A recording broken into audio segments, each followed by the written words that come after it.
Okay, let me tweet out one more. Let me tweet out one more chance. Oh yeah, I haven't. Do I even have Twitter? I don't have Twitter yet. Wow. You're such a novice. Starting all over again. I know. But thank God I'm starting. Yeah, it's better than nothing. Because you always think, what did I miss? What am I missing? What am I missing? Who's texting me? And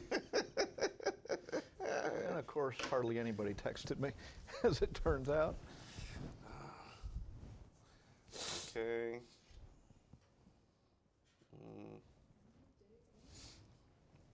How we doing? How we doing sound-wise? Okay.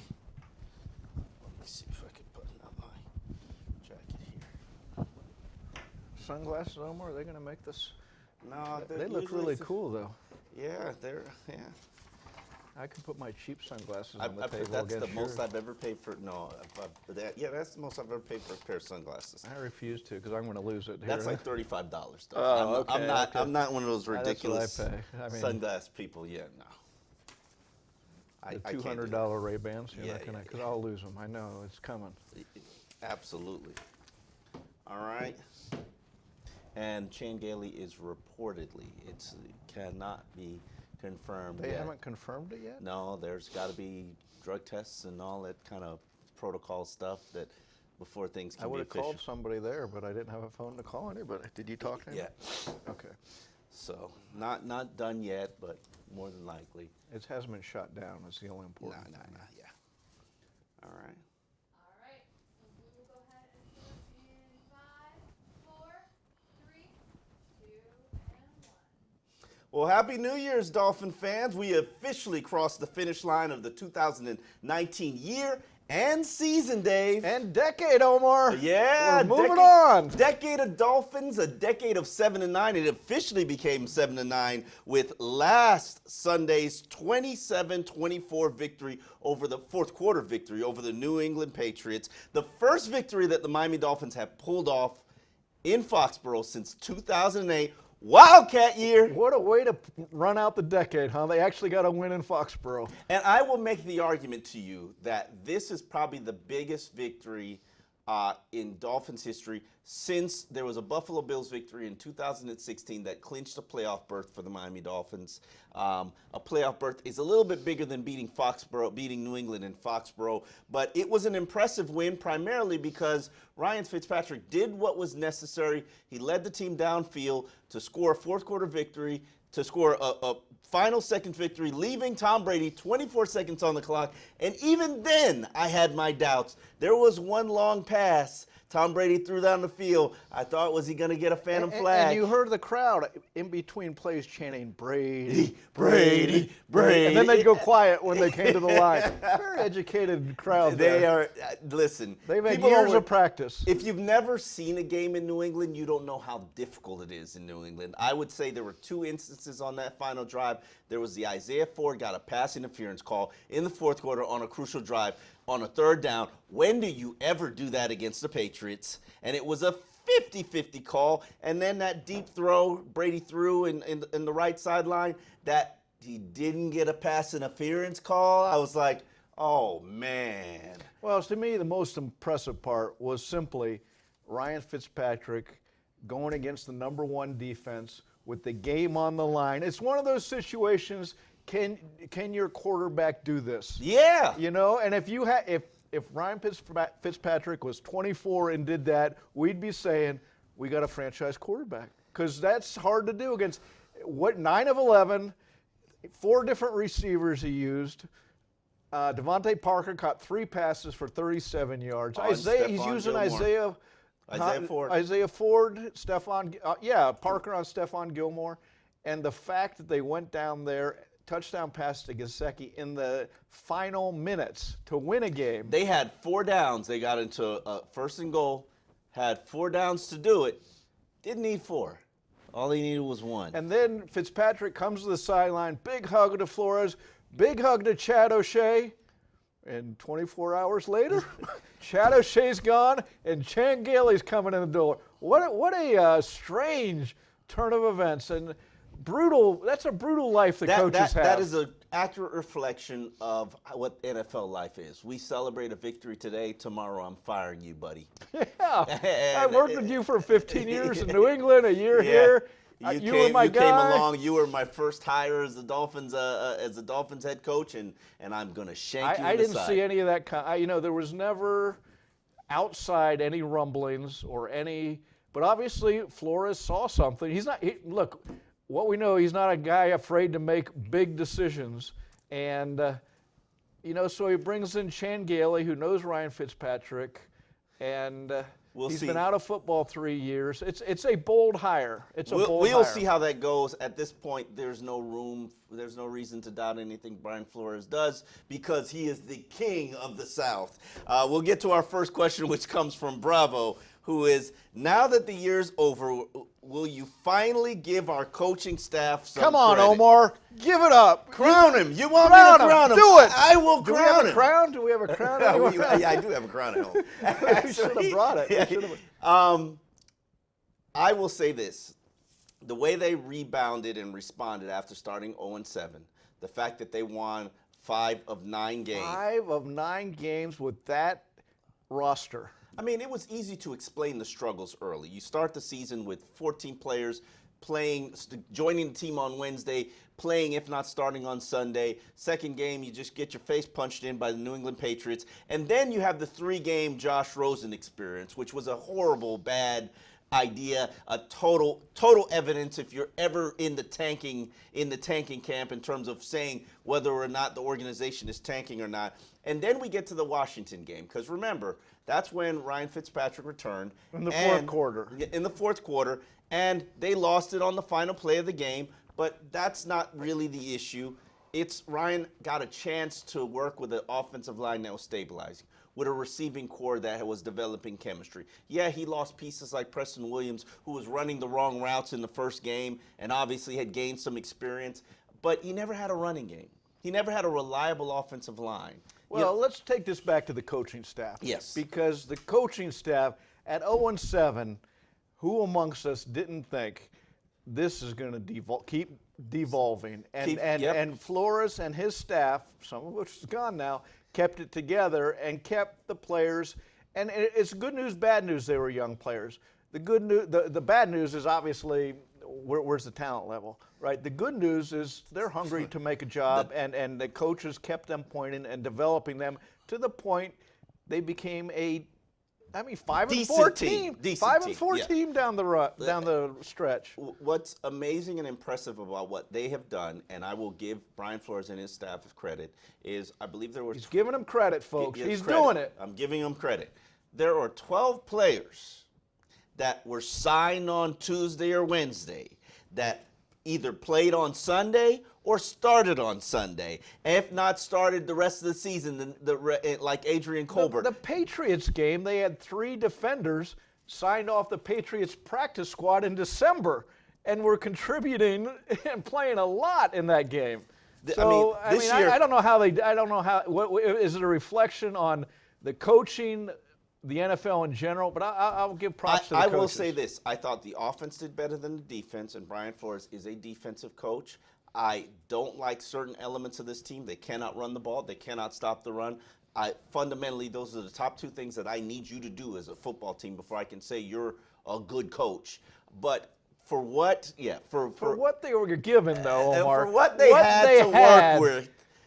They didn't have a running Excellent back job. in the second part of the year. They didn't have a running back in the first part of the year. Well, Kenyon Drake was pretty damn good running back at the end of the season. All right, Omar, Derek has our next one. Do you think we would have had the same record with Tunsil and Stills? I do.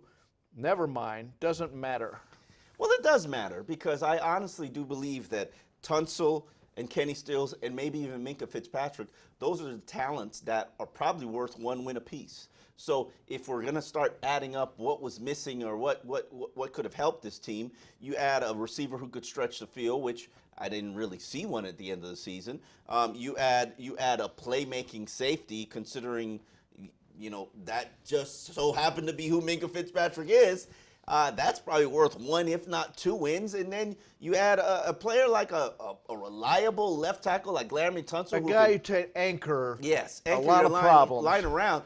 That is worth 1, if not 2 wins. So at the height of this whole thing, I think there'd probably be an 8-win team if they had kept those pieces. But you know what? This Dolphins team is rebuilding. They would rather have. You're under rebuilding. You're not using the tanking. Well, they were tanking They in were 2019 tanking for a while. Well, no matter what Chris Greer says, Chris Greer was actively sabotaging Brian Flores on a weekly basis. And we're happy now. A win will mean a win. A loss will mean a loss. We don't have to talk draft order all the time, right?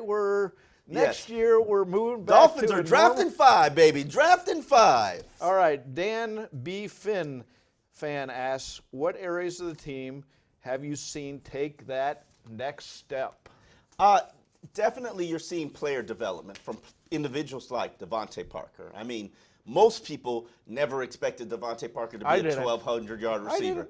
I wouldn't say I'm expecting him to be a 1,200-yard receiver. I thought Devontae Parker could be a Kenny Britt type receiver, not 800, 900 yards, at the max, 7 touchdowns. But he's really taken his game to the next level. 1, because he stayed healthy, and 2, because he has Ryan Fitzpatrick, who plays to his strengths, which is throw the ball up, give him the opportunity, 50-50 balls. That's Ryan Fitzpatrick's game. Also, Mike Gesicki. I will admit it wholeheartedly. Maybe I was wrong on Mike Gesicki. I thought he did not have the physicality to be an NFL player. Now I can say, I will still argue that he doesn't have the physicality to be an NFL tight end. But they knew that when they drafted him. And Yes. both these, Parker and Gesicki, show you what good coaching does, which is Parker, last year, they were trying to make him read defenses and read routes and run precise things. And this time, among other things, he did do some of that. If you watch what he did to Stephon Gilmore, he turned him around a couple times with good route running. But it was also his confidence got back by those 50-50 balls, going up and getting them. And the offensive staff put him in that position. And same with Gesicki. They didn't ask him to be an inline blocker much. They stopped. Right? They made him a slot receiver. They made him a slot receiver, which was he came out of college as a receiving tight end, not a tight end. So they put him in position to succeed. Again, that's what good coaching does. Okay. I would think that I'm not willing to say it's good coaching. Show me good coaching in 2000. He's going back. No. I've crowned him. He's your king. I said if you win in New England, you get the crown. You win in New England, you get the crown. But there is, anybody who's been watching the Dolphins for a while has a concern, and it's the second-year-itis, right? Look what's happened. Dave wants that. His best year, only playoff year, was his first year. Second year started to go south. Nick Saban, best year, first year. He ended the stretch with 6 straight wins. He was on Sports Illustrated picked him to make the Super Bowl the next year. That didn't happen. Tony Sperano made the playoffs his first year, downhill. Joe Philbin, best year, first year. And to round it out, Adam Gase, again, made the best playoffs. year, first year. So you can say Brian Flores did a great job his first year, and you need to.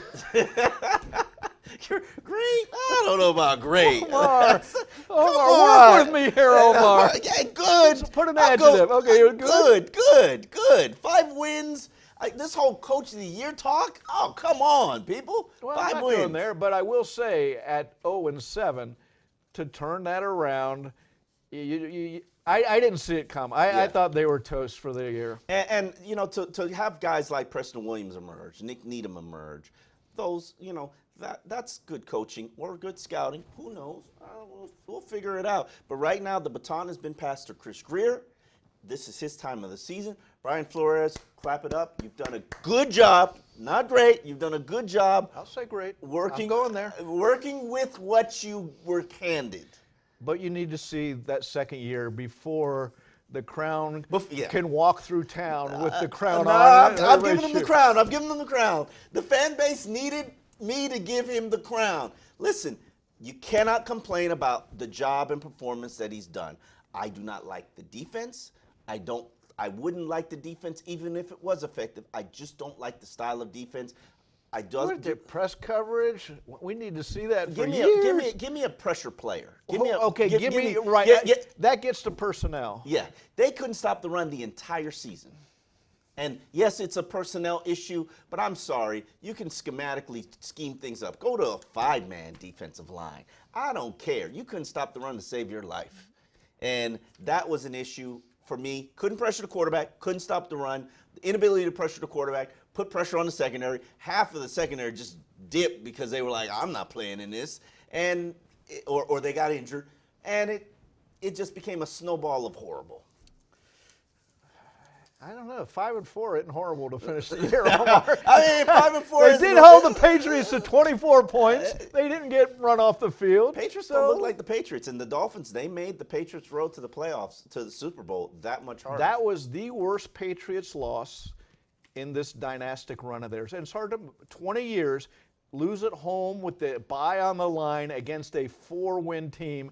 Their worst loss. And you're probably going to play two teams that are arguably better than you on the road if you advance and beat our beloved Ryan Tannehill. Congratulations to Ryan. I know I've been a huge critic of Ryan Tannehill. He's the #1 rated quarterback in the NFL this season. What if he, after all those years with the Dolphins, he never won in Foxborough, never won a playoff game, he goes to Foxborough and wins a playoff game? Are you going to crown him, Omar? Will him too? Yeah, listen, yes. Put a crown on him too. Yeah, absolutely. Because you know what? He led his team to the playoffs, and the Patience Brigade, you know who you are.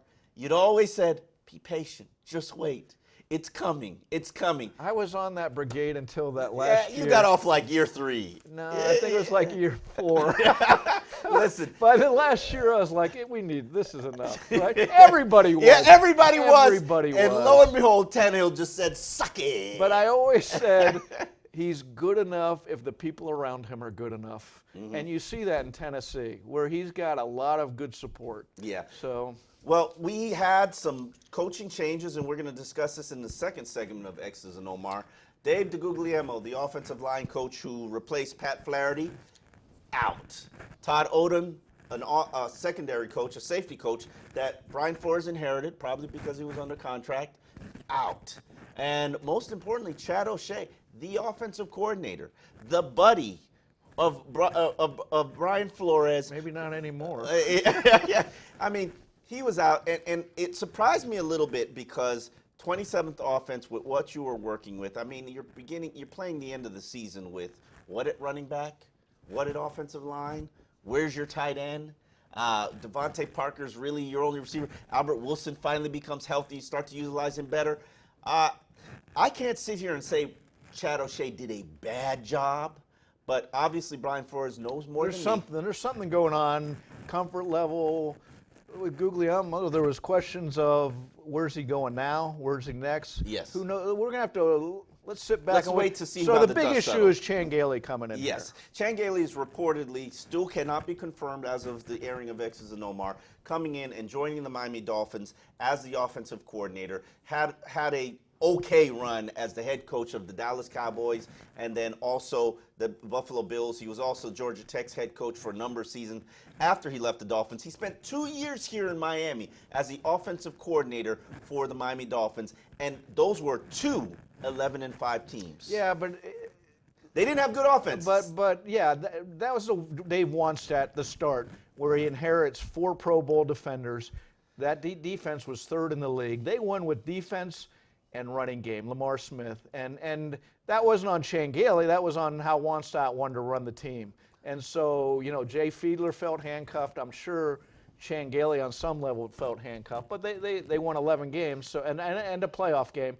The question, the only connection we know is with Gailey and the Dolphins right now is with Ryan Fitzpatrick. He coached Fitzpatrick, both the Jets and the Bills, and so there's 3 years as a starter for Chan Gailey with the Buffalo Bills, and then started for 2 years as the quarterback for the New York Jets. Now, Ryan Fitzpatrick's best season came under Chan Gailey in his first season with the New York Jets. I think this was his best season, Omar. I think this was his best season. But hey, he didn't lead. He led a team to a 10-6 record. But here's the thing about the situation: I am told to not associate the hiring of Chan Gailey with The future of Ryan Fitzpatrick. And while I do believe that Ryan Fitzpatrick has a future here, maybe, hopefully, I'm a Ryan Fitzpatrick supporter. I'm excited. That's the word I will use. Excited to see him start another season. What if they went out and bought Teddy Bridgewater? I'll be excited for that too. There's a lot. I didn't say I wanted to marry Ryan Fitzpatrick. There's a lot of things you'd be excited about. I want to continue to date. I would think they keep Fitzpatrick if they go out and draft a quarterback. Then you got a good mentor. You have a healthy quarterback room. You got someone who will groom, show them how to be a pro, how to lead a team. How to be a pro, Dave. Whoever they get, Omar. I'm going with the pronoun he there, not a name. Okay. Here's what I find a little bit alarming about Chan Gailey's hire, and let me start with what intrigues me. According to people inside the NFL circles, Chan Gailey was one of the first coaches to bring in the spread offense and infuse it into an NFL pro-style offense. And that, everybody, I'm not a fan of the spread, but it's like cheating in football, all levels of it. Everybody wants to do it because it's easier and it leads to numbers. Because the college is using it now. Yeah. It's easy to bring in a quarterback who knows how to. They're all dumb. How to do that? Yeah, so. unless they run a pro-style But offense. that was years ago, right? That was so. It's evolved now. But I don't like this mentality and thought process and discussion about, oh, he's too old. There's nothing wrong with age. What's wrong with old people? Yeah, absolutely. Who has anything against old people? Listen, there's a level of experience and expertise that you get with age and wisdom. Yes, he's been out of the game for 3 years. Well, that'd be my first question. Does he have the passion still? Does he, want to come and work again like that, like he did, all those years? I mean, they're quite. And I'm not saying those are, they stop you, but they'd have to be discussed. You gotta think he's not doing this for the money, Dave. What do you mean he's not doing it for the money? He's doing it for the love of the sport. He's okay. You can do it for both. I didn't say he was working for free, but he's coming back allegedly, maybe because he has a passion for it in terms of building offenses. And hell, he would probably wants to work with Ryan Fitzpatrick. Who doesn't want to be around Ryan Fitzpatrick? It makes the job fun. Here's my vision for what's happening with the offense, because so much of this year. We were thinking, at least I was thinking, I know you were, go out and get that quarterback, the first round, build your team around him, But here's the vision now, I think, is if Fitzpatrick comes back, build the offense out and get a young quarterback, have him watch Ryan Fitzpatrick, learn, and then when the offense is gelled some and it's decent, drop that quarterback in there who can take you to the next level. And you see the model for this. Well, the Patriots did it. Brady came in, but there's better models. Go back, us old timers, when Dan Marino dropped into the Dolphins. The Dolphins won the Super Bowl in '81 with David Woodley, a power and a good power running game and a good defense and just okay quarterbacking. Marino comes in '83 to much of that same offense, and all of a sudden it's electric because he's got parts to work with. Ben Roethlisberger, as a rookie, dropped into that offense, went to the Super Bowl. So Patrick Mahomes he watched and learned for the first season behind Alex Smith, and then when he got dropped in there, it just took off. And I agree. There needs to be some continuity. This team, and people don't realize this, they took off. They got better when they got continuity and a little bit of stability. And they built off that. When you don't have any stability, you just keep on, every minute a leak patches. You got to patch a leak. And when they finally start to get a little bit of stability, you start to see Ryan Fitzpatrick's offense start to perk up. You start to see Devontae Parker surface. You start to see Mike Gesicki surface. Even the running game, before the final game, they were averaging 96 yards in 3 contests. Not to say it was good, but it was respectable. Now, I am of the opinion that you give Ryan Fitzpatrick a good offensive line. And I'm talking about 2 free agents. I'm talking about 2, if not 3 draft picks. I don't want anybody guaranteed any spots. You make them earn it and build a line like the Tennessee Titans. Hell, go steal some Tennessee Titan offensive linemen. They're free agents. And then you get them a running back. He could be an early drafted guy like Dobbins, or it could be you go out and you go get yourself a Melvin Gordon or a Derrick Henry if the Titans are dumb enough not to put the franchise tag on him. Hell, it could be Adrian Peterson. I don't care. As long as it. Peterson, Listen, it's just somebody to give you a respectable running game. Just somebody to give you a respectable running game that keeps the play action game alive. That's all I want. I'm not greedy. I would say trade for David Johnson from the Arizona Cardinals. Look, there's going to be plenty of options at running back. Buffalo used a 5th-round pick on Devin Singletary, and look, It's okay. That's fine. You can find running backs. Yes. That's not going to be the problem. The offensive line absolutely is the problem. They've been trying to build that for years. One thing that we do have to address is Dolphins cornerback Xavien Howard. Xavien Howard, he was arrested on domestic battery charges in his home on Sunday after an exchange with his live-in fiancée. One thing that has to be addressed is the fact that, one, I say this all the time with every arrest, not just Xavien Howard's arrest, every arrest. A police report is not the gospel. It is not factually based. It is a narrative of what happened. Two, the process, let the legal process play itself out. A lot of times in these domestic situations, the victim has to be a cooperator. If the victim is not a cooperator, charges are not filed. Now, obviously, that's the legal end of it, but then the NFL end of it, you did it, you got arrested, there's going to be some penalty, Right. including games. And, you know, this is an awful look. It's an awful It's an awful look, and there's no way For around anybody, it. it's an awful look. We're not just talking football here, but for a grown man to be, it appears on the police report, and I agree with you, there's a due process to play out here, but to be battering around or getting some physical altercation with his fiancée, it's a bad look, okay? And what makes it worse from the Dolphins' end is this is the one guy they invested in. He's your top player on your team. He's the one guy you put big money in, and now he's had a 3rd knee surgery, and he's been involved in an ugly legal incident here. And so there's no sugarcoating this or say it'll go away.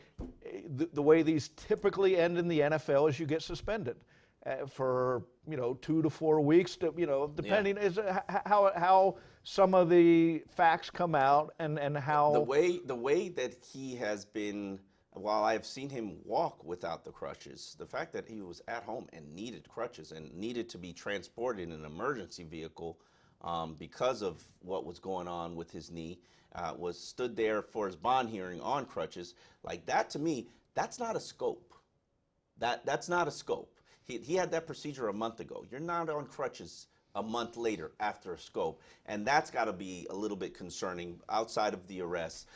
But again, I encourage everybody to let the due process play itself out.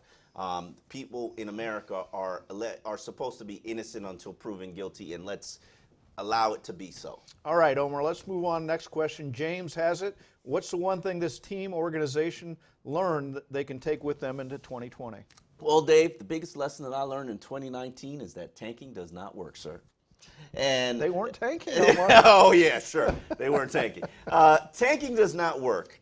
And here's the reason why tanking does not work, because there are a lot of things that can happen in a college season.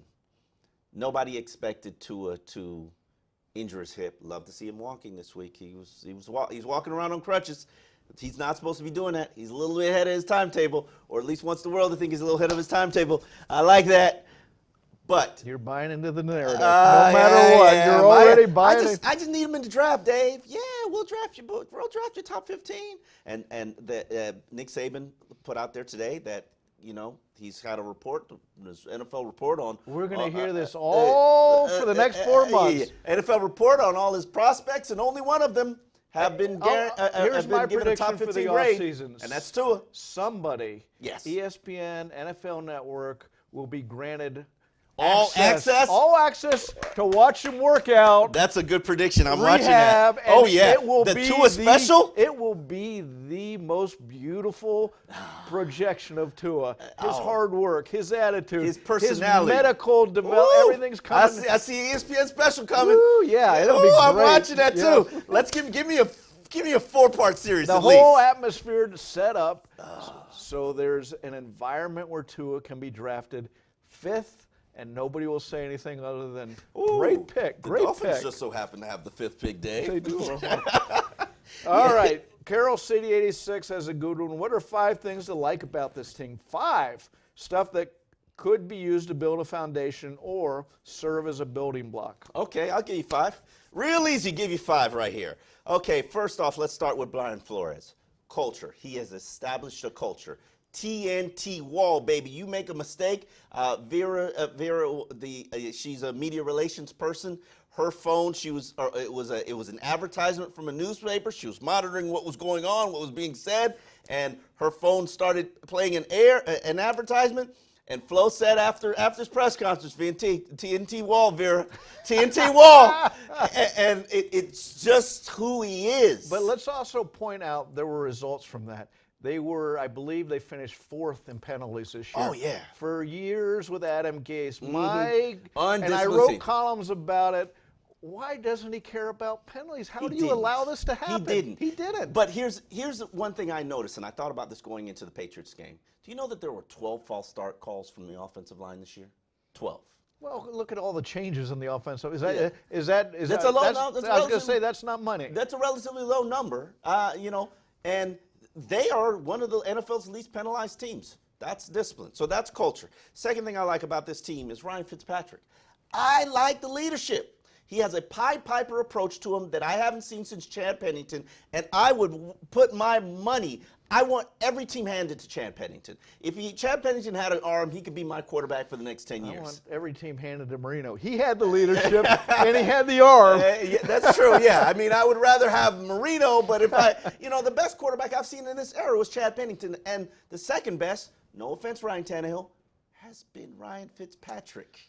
And no offense to As Ryan. a leader, absolutely. As a leader, as no a question. playmaker, because he can make Devontae Parker do things that Ryan could not. I have to admit, if Ryan Tannehill had come back this year, I would be writing columns. He doesn't have enough talent around him.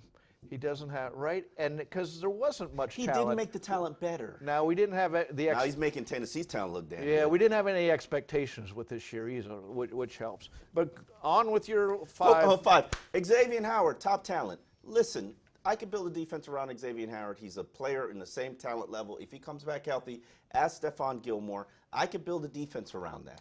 I know you. I am scared. You're scared. I'm scared. I was scared last offseason, a guy with 2 surgeries. He needs to be here in 3 or 4 years for your development. And I thought if they're going to trade a talent, it would have been him. Yeah. Now, the other things that I like about it is money, Dave. They have a lot of money. Now, there's not a very healthy, substantial list of free agents that are out there, but they do have a lot of money to spend. I don't expect them to go out and get more than one top-tier free agent. I, in fact, expect them to trade for more players than free agents. Do you go for Trent Williams? There's a left tackle. You're stealing a question for X's and Omar, Dave. Okay. Moving ahead. You're moving ahead. Let's calm down. And the final thing that I like is 14 draft picks. With this front office, with these executives, with people who are a little bit better, I would tell you that 4 of the 5 top executives in the Dolphins organization, I really like. I have belief in them. 4 or 5. That's a strong number. 4 or 5. Before, in past years, makes me think about the outlier there, Omar. Might be 2 of 3. Yeah, I mean, might be 2 of 5 in past years. So I like the leadership. 14 draft picks. You got to say at least 7 of them will be good players. Maybe you'll get 2 undrafted rookies that are tangible, that are usable. And to me, 9 players. You need some stars. You need to draft some stars. You can't just say, I've been burned, Dave. let's be starters. Let's be starters. Would you take my Pouncey level star? He was a Pro Bowl player. Okay, so that's all you Yeah. want. You want a Pro Bowl player. Yes. Okay. I want on every draft. I want a Pro Bowl You player. want one Pro Bowl to player in every crown draft. it with this little star saying it was a good draft. All right. Yes. All right. We Yes. know what Dave's standards You just are now. can't say give me a starter on what kind of a team, a 5-11 No team. Koamisi John Jerry's for you? Woof. All right. Christian asks, how many offensive linemen and running backs does Miami need to add this offseason to improve the running game? I'm going to go with 10. 3 running back. No, listen, they need a heavy infusion of offense. I don't know how they're going to rebuild that offensive line. I'm very curious. I love what Jesse Davis did this season. You could say whatever you want about Jesse Davis. The right side of your offensive line, it wasn't an issue. It didn't even matter he was playing with an undrafted guy. It wasn't tremendously an issue. And if there was a sack coming up, it wasn't coming up against him. There was a couple of sacks this season, but some of those were on. And let's talk about roles, okay? Julian Davenport, for instance, didn't look great this year, but he played right tackle and he played left tackle. And so you need a guy like that, a swing tackle on your offensive line as depth. And so we're not just talking 5 starters, which is what we typically talk. To be a good, you need 8. You need 8. Michael least, Dieter. at least. I'm not sure he's in my top 5, but I'm comfortable with him being in my 8. Well, let's see what he is next year when he comes back. He got to improve a lot. He got to improve a lot. Well, let's get to the running backs. Patrick Laird, 2.7 yards per carry. Does it do it for you, Dave? No, but he showed he could be a receiving running back. Absolutely. At times. He's not a running back though. Kalen Balaj, 1.9 yards per carry. I think we know. Go on. Next. It's really nothing there. And that's why you have to not only add a draft pick as a running back, but you also probably have to get a free agent. I'm uncomfortable if this team goes into the season. There are several draft running backs. You saw the Florida game last night. Yeah. Wisconsin's got, you can go down the list. There are running backs out there to be had. So just go out and get them, huh, Dave? yeah, there's plenty out there. You got plenty of picks. You got plenty of money. And supposedly you got executives who can find talent. Let's see if they're as good at their job as a lot of people say that they are. Now that we're entering the time of the year where Brian Flores hands the baton to Chris Greer, it'll be interesting to see whether a guy who's been part of this franchise for the last 20 years, if he can lead them out of the wilderness. How much confidence do you have that Miami turns this thing around in this offseason with $100+ million in cap space, with 14 draft picks? Where's your confidence level that they can, with this offseason, produce a 10-win team? 10 wins, Omar. Yeah, man. I don't want a 10 win. You mean next year or Next that's year. That's the ceiling. Next year. I don't care so much about. I see where they're developing. I don't care next year 10 wins. Are they developing into a contender? That's what I want. Whether that's 2 years. It's still but foundation laying time. Look, Dave. I'm delaying this because I don't have trust, Omar. Yeah. 20 years I've been beaten down with this, and y'all know I got trust issues. and I don't. I need to see it happen. I need to see Chris Greer be a star. I need him to go out and make good decisions, and You can't have Charles Harris build on a this draft. team. I can't have Charles Harris drafted when T.J. Watt's right below him. I can't have, you can go through the drafts, and he has some good picks, some bad. And it's not just, look, everybody has some good and some bad. Now he's got volume. He's got a lot of picks. And like you said, you hit on half of them, that's good. Give me a couple stars, and then do the same thing again next year. That's what it's going to take. Draft class after draft class. I'm honestly uncomfortable with a team with 14 to 20 rookies on the team. They aren't going to have that many. Yeah, they're going to trade back. Trade back for future picks, or trade draft picks for veteran players on contracts that teams are trying to get out from under. A good example of that is David Johnson. I mentioned him in Arizona.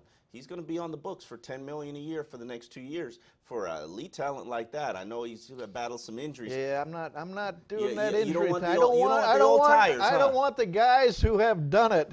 I want to buy into futures. I want to buy into futures, Omar. You got to have something to build around. This team needs, other than Ryan Fitzpatrick, you got to have something to build. I've seen them go after the old guys who, little injury history, and it just hadn't worked out in football. Chris Buston asked, what's a good benchmark for the 2020 Dolphins? How many wins should we expect, Dave? You were uncomfortable with my prediction of 9, of 10. I'm not predicting 10. My expectation and goal for this team is 9. next year? There's so much up in the air right now. I can't even. I'm not throwing a number out there. You got to take the next step, though. Do you not? You do take the next step, but you know what? What's the next step? Let's see who the quarterback is. Let's see the decisions there. Let's see how they approach the draft and free agency, what they get, and the vision for that team before we say, oh, they're a 9-7 team. The other thing is, and it's hard to say in the NFL, but you look at their schedule, it's a lot of travel next year. They're not playing the dregs of society like they did this year. Listen, I don't like anybody who brings up that argument. Oh, the dregs of society. I'm sorry, but every team. The Bengals, the Giants, the Redskins. The They drafted 5th, and they played 3 teams ahead of them in the draft. That's hard to do. You never know when the Indianapolis Colts is going to have a quarterback that retires and the replacement is actually going to be injured that game. They were on their 3rd-string quarterback. You just never know. You never know. And hell, this Dolphins team beat the Patriots at home, on the road, baby. To me, it's too early to. There's too many moving parts right now to put a number. Yeah, 9. You slap a number on it. 9, baby. I'm not asking for playoffs. Just give me a winning season. This franchise for the last decade has been 70-90. The last decade, 70-90. A perfect. What's that? 7-9, Omar? Perfect 7-9. Even I can do the math on that. Perfect. You got to show me that you're turning a corner and you're building a winner. And let's just start by actually having a winner, not a 8-8, 500 team. No, we're a winning team. And the question is, what are you going to do to get there? Because we all know that this team is about 25 players shy of actually being a good team. How are you going to get there? How are you going to get to the 25? They're about 5 of the right players from being a contending team. Content? Give me 5 stars. Give you Tom Brady? Give me Tom Brady 10 years ago. You would hold on. Let's get Dave Hyde on the record right now. Let's pressure defense. This is what I asked him on radio this morning. Let's pressure You're not going to defense. turn the question around on me, are you? Tom Brady's out there. He's leaving the Patriots. The marriage is they're asking for a divorce. He loses his offensive coordinator. Belichick is being a you know what. And Tom Brady says, I need a home. No chance. Miami says what? Well, first of all, Tom Brady wouldn't come here. All right? There's no way he'd come here. But I'm not. Maybe Giselle likes South Florida, Dave. Maybe Giselle likes South Florida. And look, I've talked about the Stockholm syndrome. Tom Brady's held me ransom for 20 years. I've grown to admire him. My kidnapper. I love him. Yeah. But he opens the door, you don't even try to escape. But I'm not bringing in will he be 43 next year? Come on, you can't even. You're not even going to think about it, Dave. I've thought about it when you pose that. But I'll pose this: would you trade Ryan Fitzpatrick for Tom Brady right now? Yeah. Listen. The man who has kidnapped me and kidnapped your Dolphins' happiness for an entire 2 decades. Yes, he looked like boo-boo. But I will say this: the problem as you get older, it's not that you lose everything; you're just inconsistent. You can't do it week to week, and Brady needs more help. And there's nothing uglier in sports, and we did it here with the Dolphins. We did it with the Heat at times.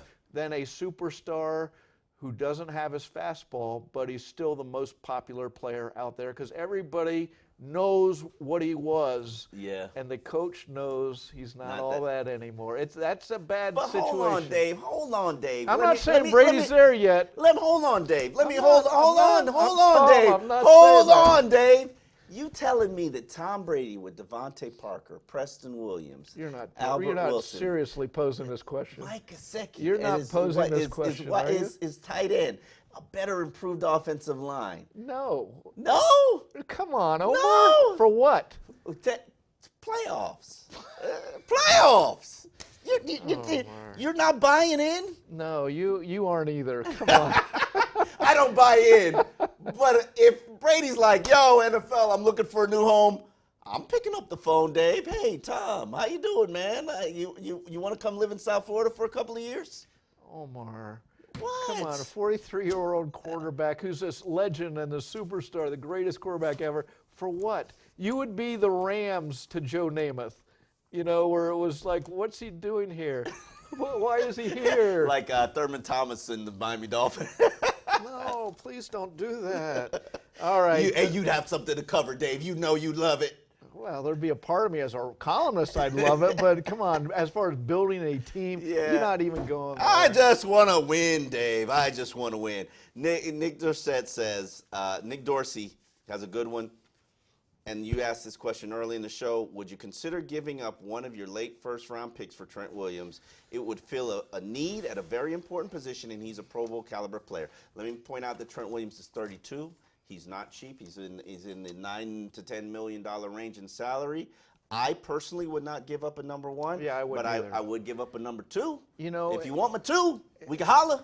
I was going to say, here's when you look at how teams are built, rarely would they give up a number one pick, even in the back end of the draft for a 32-year-old who he sat out this past year. Mm-hmm. Okay, and battled some health issues. Battled some serious health issues, not football health issues, life health issues. So, no, I wouldn't do that. If you're talking second-round pick, late second, the New Orleans second, then you New know, Orleans second. Yeah, we can quibble over that one. Yeah, I mean, here's the thing about it.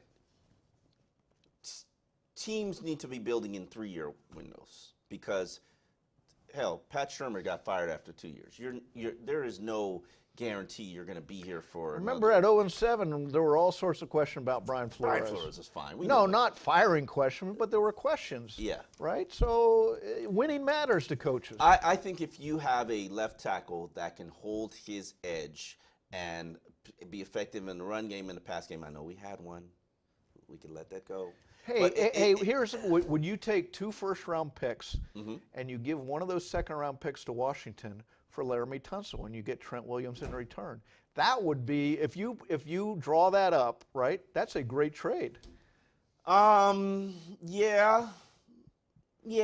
I mean, but I think Laramie Tunsil is going to be on his 5th year of his contract, so he's not a free agent. He just needs a new deal. No, I'm saying if you project the Dolphins when they made the trade to Houston, they send one of those second-rounders for Trent Williams and get Trent Williams back. That you'd say, yeah, I'll do that in a second, right? Okay, no problem. I thought they should have went for Trent Williams this year, but you know, it is what it is, and we are where we are. But yes, I would be interested in Trent Williams. I just would look at it as a 2-3 year projection. Okay, Patror asked, before we talk about the draft, name 3 players you'd go after in free agency.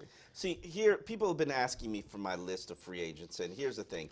I have to look at the film before I can sit there and say, hey, this guy's a good fit. But what I do know is I can give you some names that I think were excellent fits, and if they are not playing on franchise tags, I would do what's necessary in order to make them some of the highest paid players at their position.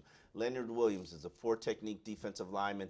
You put him next to Godchild and Christian Wilkins and whoever else you want to put on the opposite end, he's going to get the job done in terms of setting the edge and occasionally pressuring the quarterback. He's not a monster in statistics, but production-wise, he gets the job done. He's playing on 2 bad New York teams, but I can tell you, he's a perfect fit for this defense, in my opinion. Then I give you Trey Waynes, who a Minnesota starting cornerback. He's not having a phenomenal season, but the athleticism is there, the ball skills is there, the talent is there. A young cornerback in his prime, you put him on the opposite end of Xavien Howard, I think you got something there, especially if you can get a pass rusher. And then my final one is Melvin Gordon. For some reason, I just feel, I'm not even a huge Melvin Gordon fan, but I think that he's going to leave the Chargers because of the situation that he's got there. I don't think they're going to put the franchise tag on him, and he's going to be looking for a deal that pays him somewhere in the neighborhood of $9 to $12 million a year. I'm not doing that. I'm not. Why not? You got the money. I'm not. You got the money. You're building. I don't want a guy with scars on him. Business scars, franchise scars, age. I'm starting over. You want a Wisconsin running back? I mentioned it last week. Jonathan Taylor's out there. So you were going to use one of your first-round picks on a running back? I used the 3rd one on him, yes. Well, okay, what's he taking? I mean, I know the Ohio State running backs out there as well. There are running backs. You could go the 2nd round and find a good running back. So you want young, fresh legs? Yes, I do. I want somebody who's shown me that they can do it in the league, because so many times you take a draft pick, you got a 33% chance he's a success. With running backs, you better have a better hit, though. You better do your homework. Find the running back. Derrick Henry was a bust until this season. Well, he doesn't look like a bust right now. Yeah. I just think there's so many. All right, speaking of running backs, Omar, Matt asked, should the Dolphins sign Adrian Peterson in free agency to play alongside a rookie running back? I don't think that there's any harm to add a veteran to this team. I told you. A running back, Omar, a veteran running I want back. a veteran running back. We had Nick Needham say in his first game, he looked across the line, there's Patrick Peterson. He's thinking, I grew up watching this guy. And then in the second play, he made the tackle, and that was sort of his welcome to the NFL. Adrian Peterson has been in the league forever. He's not who he was. Yeah, I don't care. Frank Gore's not who he was. Can he get the job done? No, Frank Gore's been on the bench for a month now. I know he has. And Adrian Peterson, no, I'm not doing that. You're not doing it. You're talking 3-year windows. Yes, he's 3-year going to be around for 3 years. He's not going to be around for 3 years. I just need a guy who I can trust and rely on, that he's not going to give me, what was it? I can find that 3.3 yards per carry, Dave. I can find that 3.3. I can find that guy in the draft if I trust myself rather than Adrian Peterson. Do you trust Chris Greer to find that guy in the yes, draft? better than Adrian Peterson. You know the last. At this point, the last running backs he's drafted. Well, come on, put something on it. He drafted Kenyon Drake. He drafted Kenyon Drake. Yeah, Kenyon Drake's Kenyon Drake. I know he finished the season strong in Arizona. He had 9 touchdowns. Will you ever trust Kenyon Drake? No. Okay, he drafted Kenyon Drake and he drafted Kalen Ballage. A 6th-round pick. Kenyon Drake and Kalen Ballage. 3rd-round pick. Kenyon Drake and Kalen Ballage. Do you trust him to draft? Yes, I do trust him to find a running back because there are several running backs in this draft. And if you go somewhere late 1st round, 2nd round, maybe even early 3rd round, you'll find a running back, yes, rather than Adrian Peterson. Give me somebody See what we're going to argue about all offseason? Yeah, it started already. A veteran or a rookie. I need a veteran. Give me a rookie too, but I need a veteran. I need somebody. The best I've seen this running back room was when they had a Reggie Bush showing and leading the way for Lamar Miller. I guess I'm not against a veteran. It depends on the veteran and the price and all that stuff. I just need somebody who I can trust can get me more than 3.3 yards per carry. Well, you better trust yourself as an evaluator. You're going to find that. Yeah. So let's end X's and Omar's with this.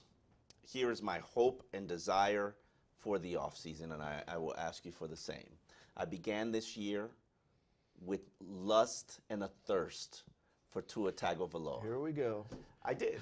Here we go. You know it. I did. We end the year where we started. I'm ending the year where I started. End the decade talking about a quarterback. We started the decade talking about a quarterback. Love is love, Dave. Things Love just is love. don't change. Listen, I know I don't know what the medical is. I've got my wife asking her doctors right now. Take a look at the little walk. Watch the limp.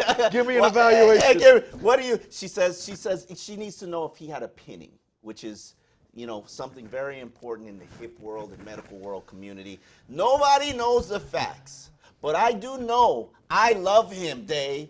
I want him, Dave. I need him, Dave. I want somebody who makes me feel that special thing that Chad Pennington and Ryan Fitzpatrick made me feel, who's in their 20s.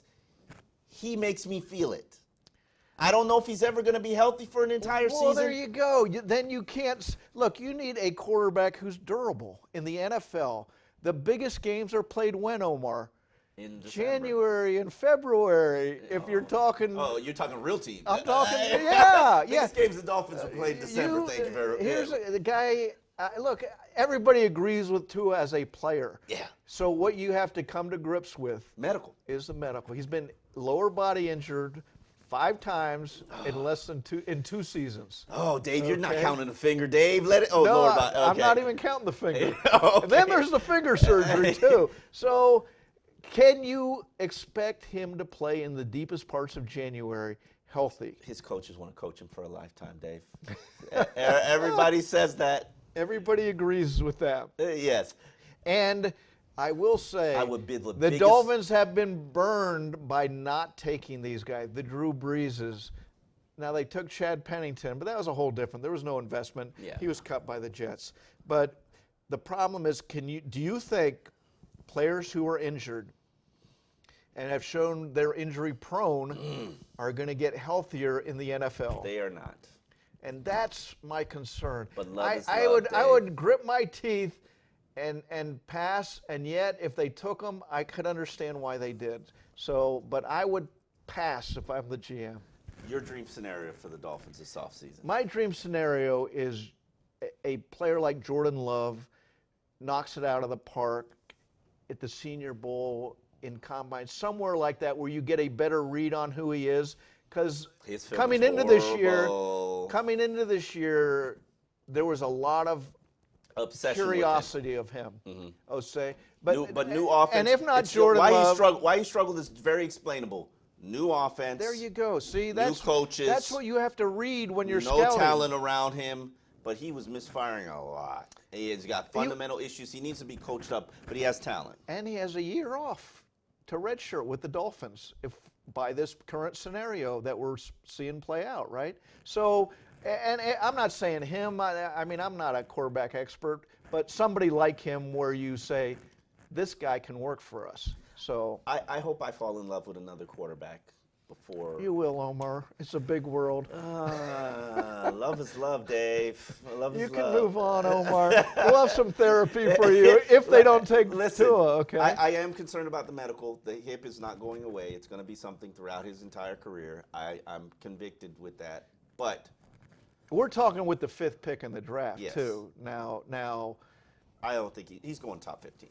I agree with you, but if he's going 15, then we You might got- trade you up got to get him. I'm you saying got a tough decision to make. it is. You didn't It tank the is. season for an offensive lineman. I mean, no, you didn't tank the season. Sorry. Yeah. I thought we were past that by now. Yeah, hey, you didn't tank the season. You just sabotaged yourself all season for an offensive lineman. You didn't do that. So it'll be interesting to see how the Dolphins offseason unfolds. We will be back for maybe a free agency special on X's and Omar. Omar Kelly, Dave Hyde, we thank you for watching all season. Happy New Year. Be safe. Be smart. If you're going out tonight, don't drink. I mean, well, actually, no, drink. Don't drive. Yeah. Uber. Uber. Lyft. Happy New Year. Happy New Year.